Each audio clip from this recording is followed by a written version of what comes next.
Ada Calvo with pure intention, family men with true affection. Imagine you're a young couple on Guam. You both have good jobs. You've done everything right. You went to school. You work hard. You saved money. Maybe you're thinking about getting married. Maybe you're starting a family. And then you start looking for a home. The house your parents bought years ago for a fraction of today's price is now completely out of reach. Rent keeps going up. Interest rates are high. Construction costs are high. And every month that passes, it feels like the dream of owning a home gets a little further away. For some families, that dream isn't just delayed, it's disappearing.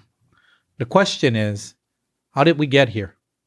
How did we reach a point where so many hardworking people can no longer afford to buy a home on the island they love? Is it a lack of land? Is it the government bureaucracy? Is it construction costs? Is it military growth? Or is it all of the above? Because housing isn't just about buildings. It's about whether our children can afford to stay on Guam. It's about whether young families can put down roots. It's about whether our manumku can age with dignity near their children and grandchildren. And it's about whether hard work still leads to opportunity. Today, we're going to have an honest conversation about housing. Not slogans, not talking points. Real discussion about why housing has become one of Guam's biggest challenges and what it's going to take to make homeownership attainable again. Because if we want to lower the cost of living, if we want to keep families here, and if we want to build a stronger future for Guam, then we have to talk about housing. And that's exactly what we're going to do today. This podcast is about conversations, real conversations about the future of Guam, the challenges we face, and the opportunities ahead. Throughout this campaign, there's going to be a lot said from a lot of different places, but from here, we want to speak directly to the people of Guam. And that's really what the exchange means, an open exchange of ideas, perspectives, and an honest discussion about where Guam is today and where we want to go as an island. Our campaign slogan is simple: put Guam first. And to us, that means putting the needs of our people ahead of politics. It means focusing on families, affordability, public safety, housing, economic opportunity, and making sure government is working for the people and not the other way around. We want this to be a space where you can talk openly and honestly about the issues affecting our families, our businesses, our veterans, our manumko, and the next generation that will inherit this island long after this election is over. So now let's get into it. I'm Tony Ada. I'm running for governor of Guam. With me is my running mate, E.J. Calvo, for lieutenant governor. And this is the AC Exchange. Half a day. Half a day, everyone. And before we jump into today's topic, let's talk about this past week. We covered a lot of ground, and what stood out to you the most? I really enjoyed the time we spent at the festivals out in the villages. We were down in Hoggett at the Mango Festival, and that is it's got to be one of the biggest on island every year. It was a great crowd. We had a busy evening, so I wish I could have stayed longer and enjoyed the entertainment they had planned for the night. But we went in the middle of the day, and it was still packed. So I had a great time there. Yeah, and then we had the Seaside Festival down at PD. It's their first annual. Their inaugural Seaside Festival. That was a great event. I think it was a great start. I never realized how big that park is. Yeah, that place got pretty big, I guess, after the storm too, and it cleared up some of the area there. So yeah. It was a jungle, but now it's a nice open space for such an activity. And I think that Mayor Alec is doing a wonderful job down there. He's got the festival together, and they were just moving along, and it ended. Today's the last day. Yeah, today's the last day. Absolutely, that was a nice event that I think they're just going to build on. Yeah. Looking forward to the next one. Definitely. And then we had the Knights of Columbus anniversary, the 25th anniversary. That was a nice dinner as well. Got to chat with the Archbishop and meet some of the Knights of Columbus and learn more about their organization. Yeah, Knights of Columbus has been here longer than 25 years, but what we were told is that it's the 25th anniversary of the Knights of Columbus on Guam being a state council. So that's where they were celebrating the 25th year. And it's interesting how, the Archbishop during his speak was talking about how to increase membership, or how do they get the members to be active once again in the different councils throughout the island. We went there, and there was there was a good crowd, but I think it could have been bigger if there were more active participants in the Knights of Columbus. Yeah, it was a very nice event. The Nico did a good job with the food for the night, and there was some good entertainment as well. Yeah. And then also we had the high school graduations and UOG graduation. It's as that well. season. Yeah. It was interesting because, we see all these graduates, and I think this is going to be a topic again for our next podcast is, where do they get jobs now, right? What are they doing for employment? Most especially those that graduated from UOG, the different degree programs they were in, whether it was engineering, nursing, education. What are we doing as a government to entice our local graduates to work in the government of Guam, or work for the government of Guam, right? In the different professions that they got their degrees in. Yeah, what is that next step? And I think there's a lot of excitement, of course, during graduation season for the future. And I think at the end of the day, we say this all the time, we have so much talent on the island that even if they do travel abroad to continue their education or maybe work experience or to serve in the armed forces, they come back.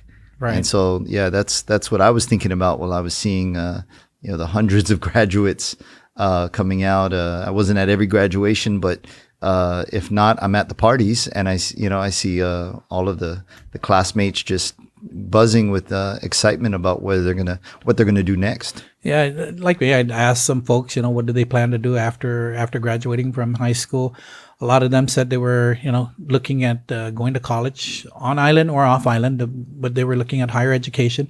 A lot of them also as well was saying they're going to go into the workforce. So, and I think that's where the trades now will come in and start to assist them in helping get them a particular trade that they want to get into, and hopefully get into a great paying job that they want to do. So absolutely, if we want our economy to pick up, we're going to need the workforce to be highly skilled and ready to get to work. And our topic today is housing, right? So what a way to go and get into one of those things. And but before we get into that, I just want to touch off on these other topics, like these other events that we went to. And we spoke about the East Agana Cemetery, the Navy Cemetery, the Navy Cemetery, and how during Memorial Day it really wasn't ready for Memorial Day. And we took action. We went there and we got it done. That was yesterday only. We got there before sunrise and got to work, and it looks great. I'm very happy that we got that done. Really appreciate all the volunteers who came out with us.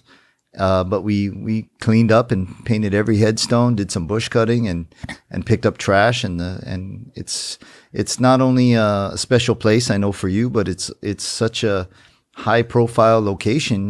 We drive by it probably 5 times a day, and I'm happy it's looking a lot better today than it was yesterday. Yes. And interesting though, I guess you saw one of the headstones down at the cemetery that piqued your interest and you never knew about. I never knew. I found a headstone that said Thomas Calvo, U.S. Navy. There was no date of birth, no date of death. But I'm going to start doing research and try to find out who was Thomas Calvo that was buried down at the Navy Cemetery in Agana, and hopefully I can find an answer for that. I'll share that on the podcast in the future. Obviously, your grandfather's grave was also there, and yeah, I saw that you took special care in also cleaning that up. Yes, and our volunteers, they touched up the anchor that was there and all the other headstones as well. Thank you to all our volunteers for coming out and helping with this project. Again, yes, like we said earlier, just a little bit of cleanup every time helps make our island look better. Not just for us here, and but for our tourists as well. But most especially us. I think we had a goal of trying to get everyone together and just giving back to the community once a month at least. but there's some excitement about doing even more.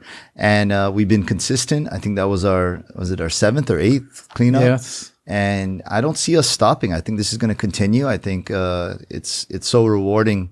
It's tough to get up in the morning and get ready to do some work. But once you're done, you look back at the before and after, and it's been so rewarding. I wanted to also share as we were walking past the other park, Padre Palomo Park. That's right. We cleaned that up as well. We stopped in there and picked up some trash. And I've never really hung out in that park before, but I read about the history of Padre Palomo and the fact that was the site of a school before the war, and the school was destroyed, and that's what they turned it into a park. But that was one of the schools, and Padre Palomo was one of the first Chamorro priests ordained in the Philippines, and then came back and was educating the kids on Guam. Yeah. Very cool. Then we had the Filipino Ladies Association of Guam, the Santa Cruz, and yesterday. What an event. Well, yeah, what a first time I've ever participated. And I'm glad you recruited me to join you in that activity. it was really, they were talking about the high participation of, Said it was the biggest ever. the biggest, yes. And it was really, really an event to enjoy and just be there with others. And, they thank Mike and Jamal for having the event there again. They opened it up to them, and that's great. It was really a nice event. Yes. Then we had the PDN interview.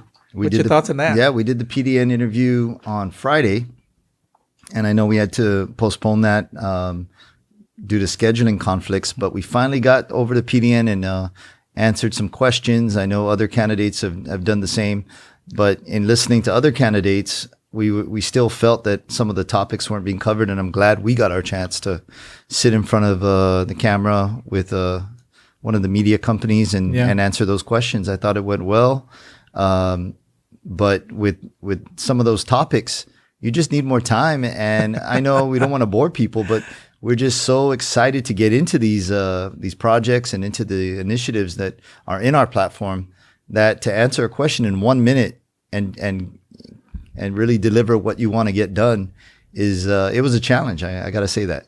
Yeah, it was, and I think that maybe in the future, when they do forums like that, or even interviews, that they give a little bit more time to answer the questions, because those are questions that really need a little bit more detail, or a little bit more answer to, and not just this is what it's going to be in 1 minute. That doesn't it doesn't make it it's tough make it happen. And as someone coming from a place outside of politics, I really hope to provide more detail to the community about what we're going to bring to the table, what our ideas are, and not sound like every other politician. And I know in our conversations and when we're working on our platform, we're on the same page. We want to definitely think outside the box and bring new ideas, and not just be kind of answering the same way as what you've heard in the past. And I'm excited for that. I think people would be excited to hear about some new ideas that we're going to bring to the table. Yes. So let's turn to today's topic. Housing was the first rollout of our platform. For many families, it's the single biggest financial challenge they face. We want to spend some time today discussing how we got here, what's driving the problem, and most importantly, how we plan to move forward during an Ada Calvo administration in making housing more attainable to all the people who call Guam home. Yes, I know one of the first things we were looking at and talking to some of the real estate professionals out there is trying to first and foremost understand the housing shortage, understand what's causing this challenge and escalating pricing, whether rental or for ownership. And we were surprised to know how big it is, because I know the average development of new homes on Guam is, maybe 300 a year. Looking back during the Calvo administration, there were some big initiatives to develop affordable housing, and I think that's when housing really was accelerated. I think the goal was 3,000 during that administration, and our research showed that they hit that goal. So when we looked at the shortfall, it was really over 6,000. So we've really fallen behind as an island community in terms of the inventory of housing, and I think that's compounded with not only a growing population but also the military buildup, also looking for housing solutions, and also not keeping up with the pace of development. And so, we need to overcome all of this. We need to pick up the pace and get new homes built, especially attainable homes. Yes, and I think sometimes the misunderstanding, right, is when we talk about 3,000 homes or 6,000 homes. It's a mix of everything: apartments, condominiums, single-family dwelling, duplex. These are the things that put people into a better living situation. Studio apartments versus 3-bedroom family homes. They all matter, right? And there's a mix of demand in the market, and if we don't satisfy the demand, which is what's been happening, that's where the shortfall comes in, and now you're talking about the supply not being there, so pricing is elevated. And that's what is the median home prices you think for? Yeah. We were talking about back in 2019. The median home price was still about $275 for a single family home, and now it's about $450. $450. I mean, that's a huge increase. Right? And that's for, I think, a fixer-upper, isn't it? Yeah, that's tough. That's if you're looking for a home in that range today, you're probably going to have to do some work as well. So that makes it real challenging for first-time home buyers. It also makes it challenging for those wanting to kind of upgrade from what maybe they already had a starter home, and that's where people start thinking about relocating, just because it starts at home, right? Before you're talking about anything else. How am I gonna raise my kids and build my family here if I can't even afford the housing, and it also affects the rental market as well. Yeah, both if you're purchasing or you're renting, and that's how, like you said, right, keeping people here on Guam, being able to raise their families here, it just makes it unaffordable. So we've spent a lot of time talking about how we are going to accelerate the rate of development of new homes, all these different types, like you mentioned. But as we do that, it's not just one solution either. It's not all going to be government funded. It's not. We have to look at public-private partnerships. We have to also make it more business friendly for those developers who want to build and want to develop, but find so many obstacles and red tape in their way. And we've been talking to so many developers and real estate professionals that have shared those challenges with us. And it's what's driving that, right? It's we're not modernized and we're not digitized, so it makes things much more difficult to process paperwork or permittings, and that's where we have to come back and say back to basics. What we've always campaigned on is back to basics. How do we make the process better, and how do we make it a quicker process for ensuring that people, I have a cousin who went to build a home, and he was like waiting for the permitting process like forever. Oh, you hear that story all the time. And then by the time he got his permit, the cost of concrete blocks went up, the cost of cement went up, and it was just now what he would have been able to build his house at, $325,000. Now it's costing him $375,000, $400,000. Yeah. And, I mean, I think one thing that we can know for sure is we're not alone in this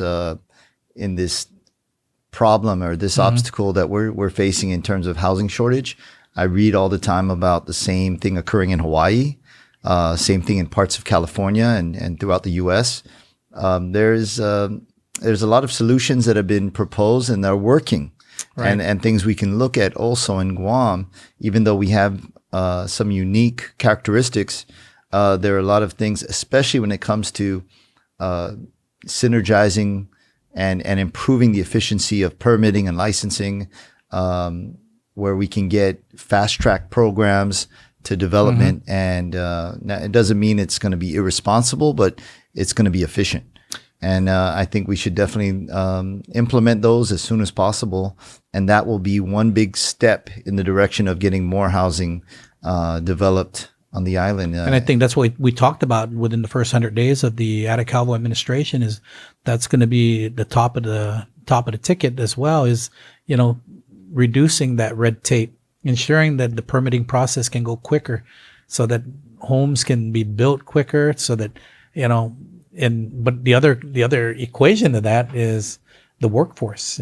We got to ensure that we have the workforce to develop those homes. Develop those homes. And when we look at what we can develop, as you know, that CLTC has land that still needs. They got almost 8,000 individuals that are still on the waiting list to receive a parcel of property so that they can start building their homes. Can you imagine if that process just gets expedited and, let's start putting these people onto property that has been, that has infrastructure, right? What we don't want to do is repeat of the past where, okay, you got a piece of parcel, but there's no roads, there's no water or power infrastructure. But you have a lease. But you got a lease, but there's nothing you can really do with it. Yeah, we need ready-to-build sites for the families of Guam to be able to get those leases from the Chamorro Land Trust and get going. And that's right there. And it's being talked about year after year, going back a long time. Yeah. I think that's the crazy thing is a lot, not only is a large number, the amount of families waiting on that waiting list, but how long they've been waiting. Since 1995. That's incredible. Yeah. Because some things take time, but it shouldn't take generations to overcome these obstacles and get land ready to build in the hands of our people, so they can start helping to solve the housing shortage problem. And so I think that's a great place to get started and really focus on is that Chamorro Land Trust waiting list. Mm-hmm. And we need to generate the revenue in order to put in the infrastructure so that when we say ready to build, it's going to come at a cost. And, that's where a lot of these commercial leases within the Chamorro Land Trust property inventory, right, can generate that type of revenue. They just got to revisit it and perhaps reform the Chamorro Land Trust leasing program, right, the commercial lease. Yes. How is it that we can better effectuate leases that would be beneficial to the land trust program?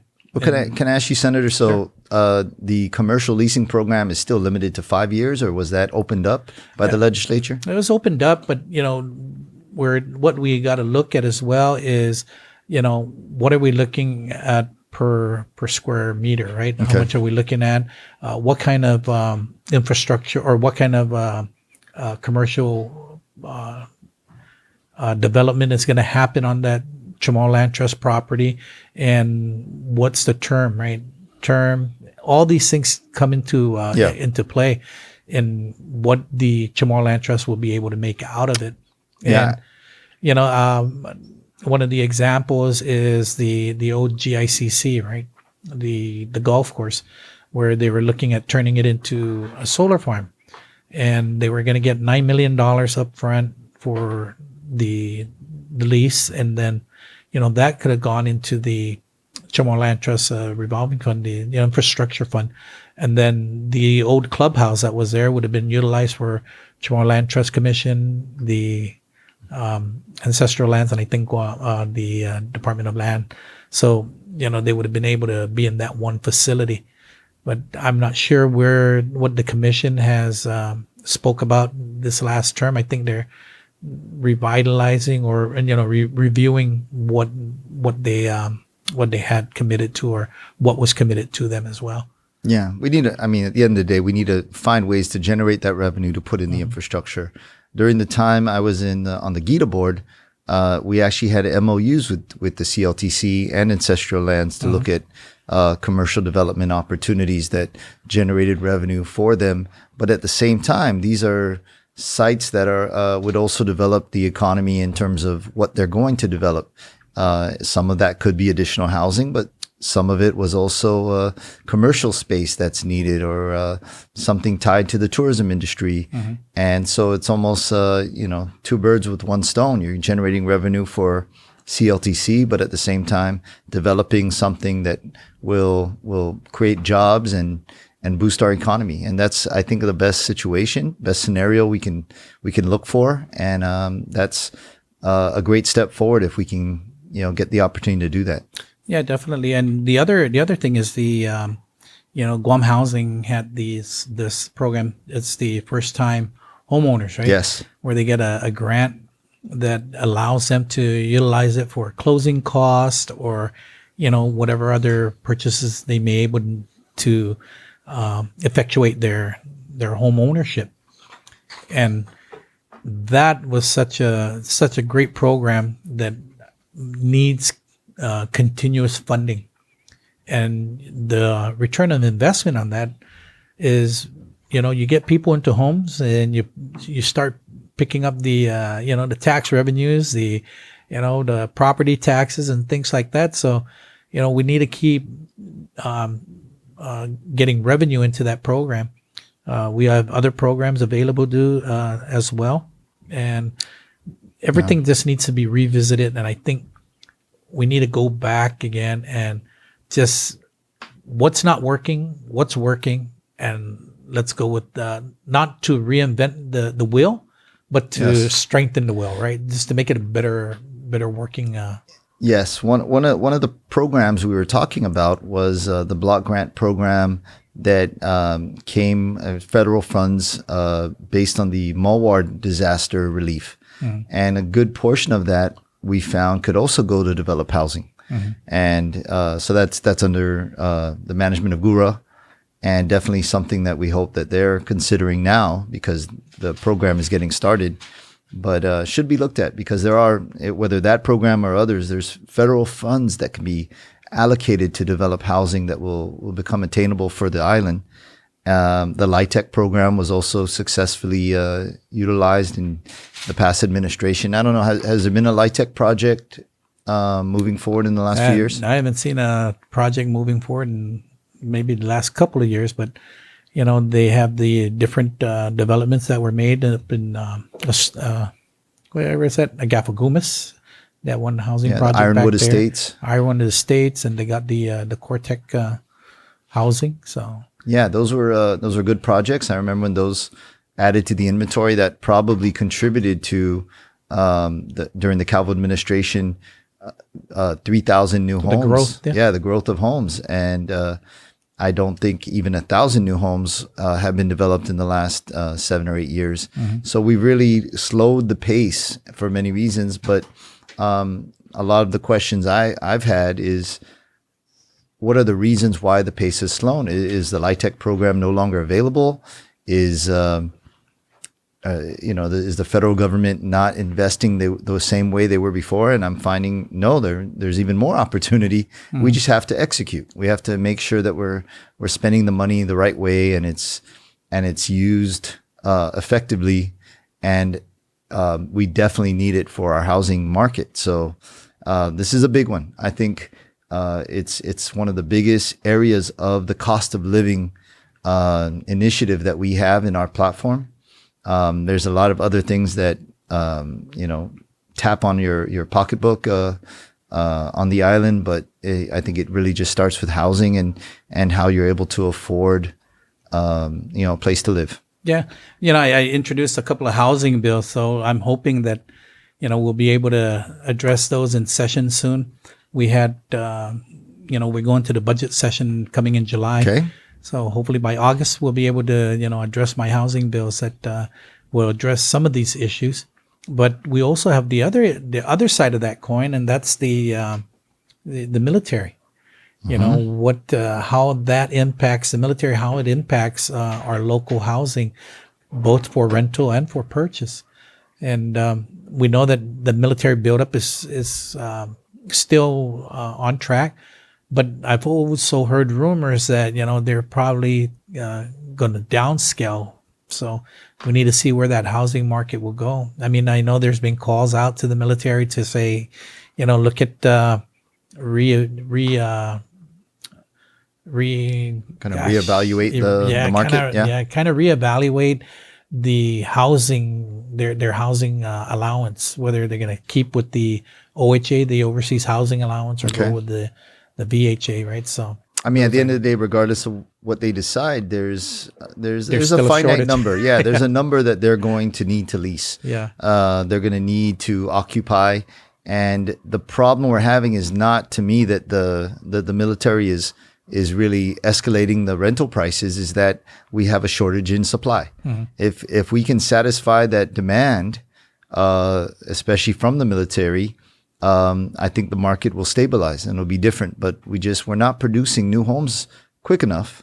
And this is what every community deals with. Like I said, we're seeing the same thing. If you just research what the housing shortages are going on in the state of Hawaii and California and other areas, they're having to overcome the same thing. In fact, the state of Hawaii is way worse in terms of the escalated housing rates. Right. And we don't want to get there. We need to learn from examples being set in the nation and make sure that we take action. And we wish the action was taken years ago, but it'll start with us if it has to. And it goes also back to workforce development. What are we doing to bring in these laborers, right? Whether it's going to be H2 workers or our own local homegrown construction workers. We need to get more folks into the labor market. Develop those skills so that they can turn around and, be a part of that home development for our local folks. Yeah. So, I think we currently have about, what is it? About maybe 4,000 H2 workers now. Yeah. I think the number's about there. So, these are the things that we really need to revisit. And I think on our first 100 days, we came up with a couple of immediate actions, and that's first, conducting a government-wide review of the housing permit and inspection process, identify regulatory and procedural bottlenecks delaying residential construction. And I think that goes back to permitting, right? Yep. And what are we going to do to expedite that permitting process, whether we're going to go ahead and one of the thought was a portal, right? Where you submit your documents electronically and it goes through this portal and it tells you exactly how long it sat in each department or agency's inbox and where it's moving along. We have to leverage technology to improve our efficiency in the government. I completely agree with that. But at the same time, I think there's going to be a learning curve. Mm-hmm. And I think, we have to get over that. And once we can understand that it will only bring more efficiency, everyone should be in open arms for new technologies to be introduced. And I know there's been efforts to get started, but I think we need to accelerate this. This is too important. Yeah, and then I think the other one was them turning in their permitting, their paperwork concurrently, right? So you have 7 packets already ready, and you just give it to each agency at the same time, and it all. You don't have to wait for one to send it to the other. Yeah. So that's another avenue we can look at, and then the housing. We spoke about family dwellings, whether it be single family dwelling, multiple family dwellings, apartment units. Back in the day, back in the 70s, we used to have modular homes here. And is that something that, we look at as well, a lot of people say, we're in Typhoon Alley, typhoon always comes. But when you look at Florida and the other states there in the United States where they have hurricane season and they build their homes out of wood and they still rebuild it again. I know we're in a different situation here, but how is it that we can bring more affordable housing here? And if the quality of the construction of these modular homes can be, to a higher standard or, a different standard for Guam, then that's something that should be looked at as well. I think that's probably the key is that you have the quality and you have the technology to develop those type of homes that are quicker, less expensive, and they can still hold up and they're still typhoon rated. We went to a Guam Build summit. We did. We did. It was a different type of building technology that they were looking to explore to bring here to Guam. Absolutely. And yeah, there's a lot more out there that hasn't hit our shores yet. And so I think we need to accelerate that process because this is all part of our housing plan. And the other portion on this, right? We spoke about the construction, the laborers. We spoke about a little bit about the financing. We spoke about the land. Now the other portion is the people. Our people, to get them into housing.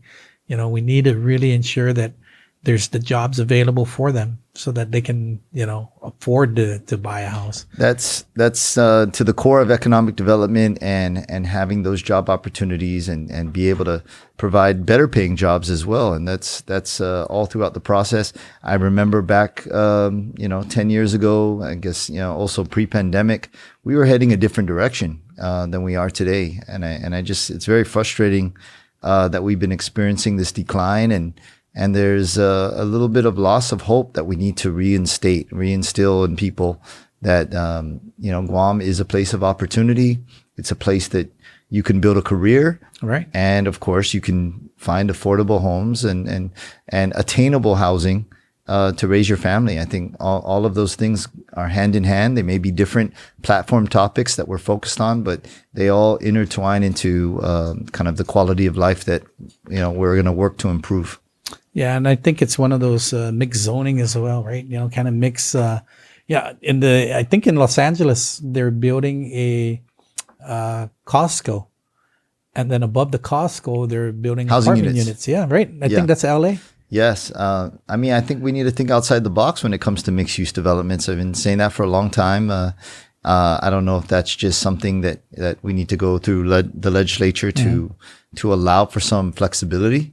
But I think that's a great idea, especially I'm going to go ahead and say, especially in the capital of Guam. I think Hagåtña would be an excellent place to see mixed use development, increase the residential properties in the capital. Yeah, because we don't have much residents that live in Hagåtña. But we do have small businesses that everyone patronizes, but they have to come from different areas. It'd be great to have some residential rentals or apartment units available in the capital. And so I know there's some obstacles there, but I think that'd be a great location for mixed-use development as well as any other place on the island. I know. I was talking to the folks from GUR, and that's one of the things that they really wanted to look at doing is that ensuring that we can kind of look at the mixed use permitting, right? Allowing commercial on the bottom and residential on top. And I said, why not? Let's explore it and see how we can move forward with allowing that. When you can pair up economic development, support for small businesses, and address the housing shortage all in one. Yeah, I think that's something we should definitely be pushing for and trying to attract and get going on our island. And got to remember, when you have small businesses operating nearby residential, you can thrive. I mean, that's the mom and pop store model. But I think the mom and pop stores kind of gravitated to the inner villages. Yeah. But as we develop more residential, it'd be great to also develop small business opportunities, whether coffee shops or restaurants or small shops. So I'm excited to work on that with our team and hopefully we're going to be able to put forward our Homes First plan as part of our agenda and move forward. I know we're moving on to our next segment of the podcast. And so I'm excited because it looks like a fun little game we're going to be able to play with this or that. This, that, or both. This, that, or both. Are we going to read these topics ourselves and I'll go ahead. Go from there? All right, let's go. I'll go ahead and read it. Let's move it. Yeah. As mentioned, this, that, or both. This doesn't prioritize any one over another. And if you think it's both, maybe just put in a small explanation why you think it's both. Okay. So the first one we have here is faster permitting or more housing subsidies. I say both. Both. Yeah, because if we can get the faster permitting process in place, and then like the first time homeowners grant, that available to them with a faster permitting process can expedite their realization of owning a home. And let me just add, just to kind of state how monumental, how large the challenge is in front of us when it comes to improving the inventory of housing on the island. It is not an easy task. It's going to take a huge effort, and that's what I'm excited for our administration to get into. And so it's not a single solution. No, it's not. Yeah. So when you say anything that will help us and help the island develop the needed homes faster and more efficiently, it's going to be a yes. We're going to move towards that and get that implemented. So both for sure. Definitely. All right. CLTC reform or affordable housing tax credits? I think that goes hand in hand, and I say both. Yes, both as well. Because CLTC reform, we can get the recipients to receive their properties, more expeditiously, so that from 1995 really, we need to do something that gets it out there.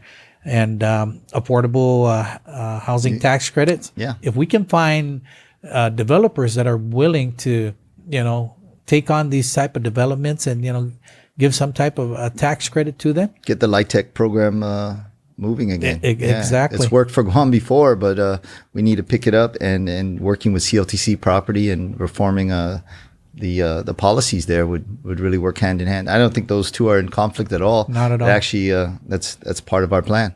Okay. Modular homes or traditional construction? You mentioned modular homes there earlier, but I just want to say I don't know as much about modular homes, but if it's a viable option, that could be great. I just want to say that traditional construction is also evolving. Right. Maybe it's ahead of the curve elsewhere, and something Guam can look at, in coming years. But 3D house development, 3D construction, where you don't need as much labor force, and you have almost the use of equipment and technology to build homes. There's other technology instead of CMU block.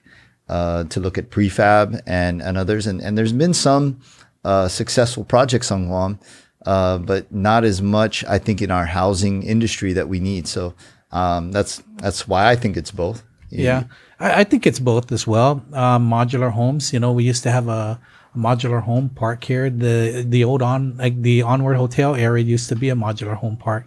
And as a matter of fact, I think still one of the I could swear that there's a modular home in Barragata that my sister used to stay in. Oh, wow. Many years ago, and I think it's still there. And these homes last quite a long time. And I think with proper tie downs and proper foundations and things like that, these could actually be something that families be able to afford. It's built to modern day specifications, And maybe to transition eventually. and transition from their start, and that's what they can call a starter home, into the traditional home where now it's you got a piece of property with your 3-bedroom home, and you were able to save enough money to build that permanent structure. Sounds for you. good. Yeah. Would those modular homes be considered those dome homes? No. No? Okay. No, those they look like trailers. They look like a trailer, but very comfortable. But they're installed into the foundation and Yeah, so infrastructure. they build pilings, or Yeah. and they just lay the I've seen, the yeah, home on top. I've seen them from time to time, and they've lasted quite a bit. Yeah, that's why I'm saying I think there's still one in Barragata. Next, Okay. More on-base military housing or more federal infrastructure funding? that's a tricky one, but I think with the commitment that was made with the 7 pillars, right, of net negative for military to take any more property, I think they need to build more on-base housing, and the federal funding for infrastructure. We look for increases what we can get from the military. I think they're two different things, but we just need to make sure that the on-base housing is what they need to really concentrate on to house the military personnel. Yeah, I think there's good balance there, and I definitely like to see more federal support for infrastructure outside the base, because there is an impact on our housing industry and on our economy. So I think that's something we'll continue pushing for. So it sounds like both of those topics are also things we'd like to see. First-time home buyers or workforce housing? Both. Because without workforce housing, we won't have a workforce labor here to build the homes for the first-time home buyers. So.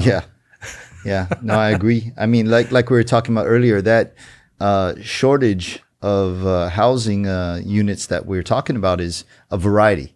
And that includes workforce housing as well as homes for first-time home buyers, as well as rentals, as well as new homes for people upgrading or downgrading, depending on the size of their family. Yeah, exactly. Because, you see a lot of families now that they're getting up in age. And what they do is they used to have a 4-bedroom house and, it's 2-story. Our parents can no longer climb to the second story. So, they look to downsize or even get into a house that is just a single story.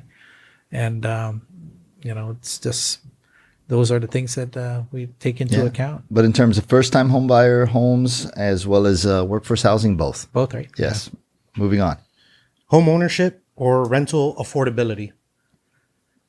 I think both are important as well. I think rental affordability is people talk about all the time, and it's really, they point the finger at the military, rental rates that have had an impact. But again, it's back to the shortage. We're not fulfilling the demand, especially for those military tenants that have rental budgets. And once we can improve the inventory and fulfill that demand, we will be able to stabilize rental rates again. And so it's important that you have rental rates, because that's also a pathway to homeownership. For anyone not ready to commit and maybe saving for a down payment, and so you need to have affordable rentals as well as homes ready to be purchased. Yeah, because families that once they make that purchase, that's the biggest purchase I think a family makes is a home. And once they make that purchase, that means 90% of the time, or even 95% of the time, this is where they're gonna stay. Yeah. And home ownership does many things. It keeps our economy moving. It builds our property tax base. It keeps our local job force here on Guam, and not going back to the States or anything like that. So home ownership has a big impact to our local economy. Agreed. Okay, last one: government built housing or public-private partnerships? Definitely both. Yes, definitely both. Because they're both actually needed. Both government built housing for, especially with the federal government, like with the GURA, right? Looking for more Section 8 homes to build and develop, and also public-private partnerships to see what they can do to increase our local housing inventory. It's very important because government can't do everything.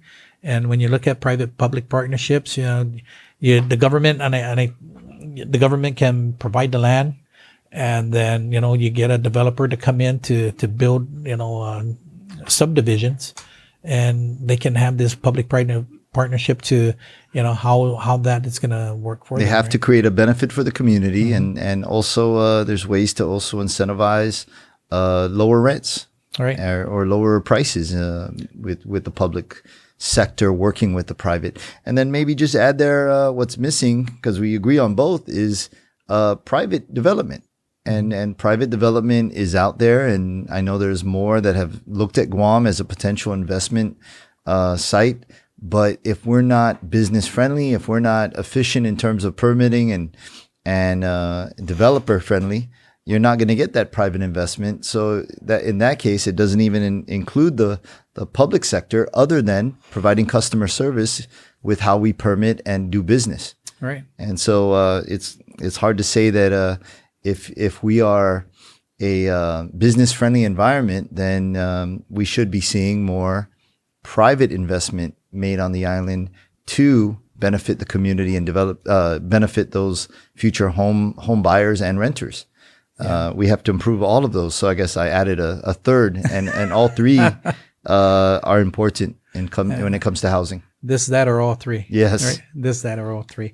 And, you know, we're coming to a close in our segment here with housing, but this doesn't prevent us from revisiting housing again in future podcasts, because I know we can't answer all the questions at this point in time, or, you know, we probably perhaps didn't touch on some of the subjects, but and this is what's great about our podcast, is that we can always go back and say, you know what, let's expound on this issue a little bit more, so that we can give our constituents more information on how we plan to do things in the future. Well, we have a detailed plan that we have shared with the community, and we will continue to share, whether on our social media platforms or website, adacalvo.com.